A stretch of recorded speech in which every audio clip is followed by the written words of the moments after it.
ngedengar dari Bapak, ini kan berangkatnya dari leadership dan juga culture. Kalau misalnya ngomongin suatu perusahaan, Pak, ini kan pasti ada social culture-nya, ada juga corporate culture.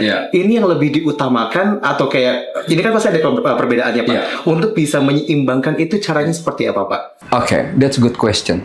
Sekarang saya mau pertajam dulu nih istilah tadi, corporate culture sama social culture.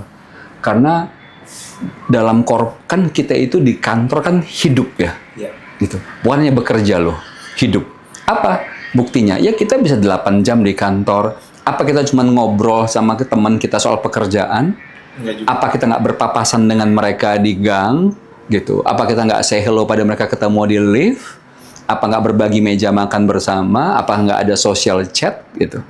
Ya, berarti corporate culture itu juga melingkupi social culture dalam perusahaan, oke?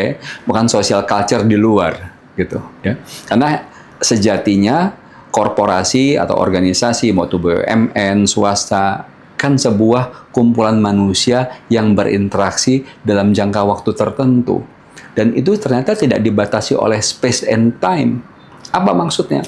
Ketika seseorang pulang dari kantor, apa lantas dia tidak terhubung sama kantornya? Apa gitu kira-kira ya, gitu. Nah, jadi kalau kita tadi saya bilang kan, budaya itu kan menggambarkan sikap hidup manusia. Itu akan menjadi sulit bagi perusahaan untuk mencapai puncak performa perusahaan itu kalau ada quote-unquote dikotomi itu. Ada yang namanya katakanlah ini corporate culture. Kalau ngomong pekerjaan, budayanya begini ya.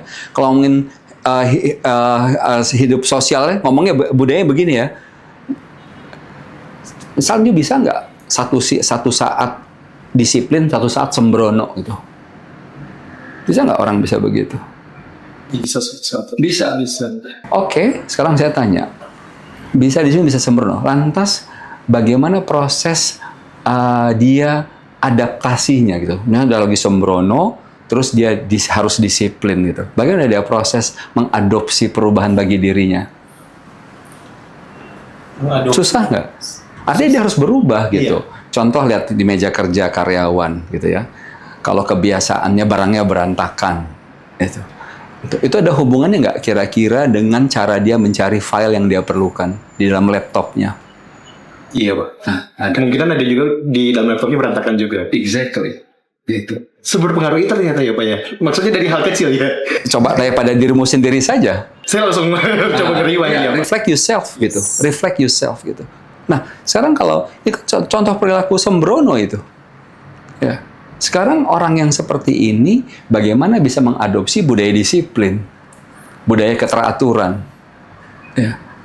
Tadi kalau you bilang mudah, ya coba aja gitu. Di satu sisi hidup you berantakan, nggak terorganize, satu di kantor you harus organize gitu. Coba. Nah, sekarang bagaimana supaya kita bisa berubah? Ya.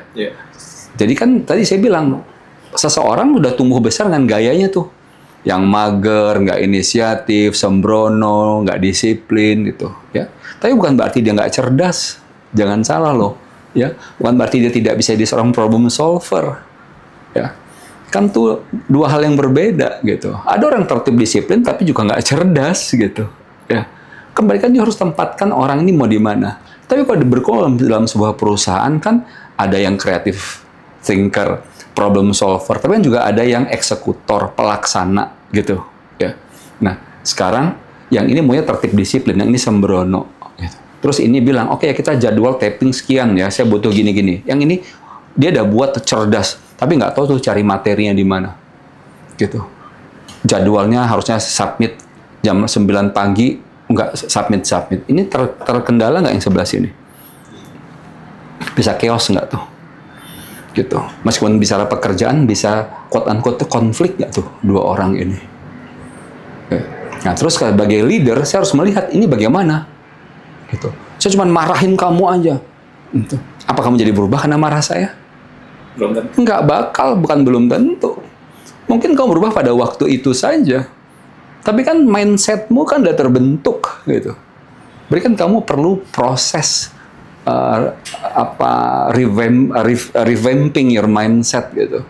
Ada sebuah journey yang harus kamu jalankan untuk bisa melakukan proses perubahan itu. Gitu. Nah, ini butuh waktu dan butuh kesabaran. Nah, leaders perlu itu. Gitu. Nah, tinggal pertanyaan, dia mau nggak mengakomodasi itu? Kalau enggak, yang saya bilang kayak company yang saya pernah melamar dulu itu, gitu. Dia nggak mau gitu. Kalau orang itu terlalu out of box thinker, gitu. Nanti dianggap terlalu menyulitkan dalam tim dalam bekerja, gitu. Dia tidak ingin kalau orang itu idenya terlalu berlebihan, gitu. Nanti waktu diskusi terlalu divergent. Jadi kembali, leader sebuah organisasi kan dia yang harus membentuk tuh komunitasnya. Yeah. Ya. Gitu. Jadi kalau dia meng-acknowledge perbedaan pada manusia, dia meng-acknowledge bahwa orang itu punya root-nya, dasarnya gitu. Ya, berarti dia harus juga punya kemampuan, kesabaran untuk bisa mendampingi proses perubahan mindset si individu agar kemudian sama-sama meng-embrace mindset-nya perusahaan. Oke.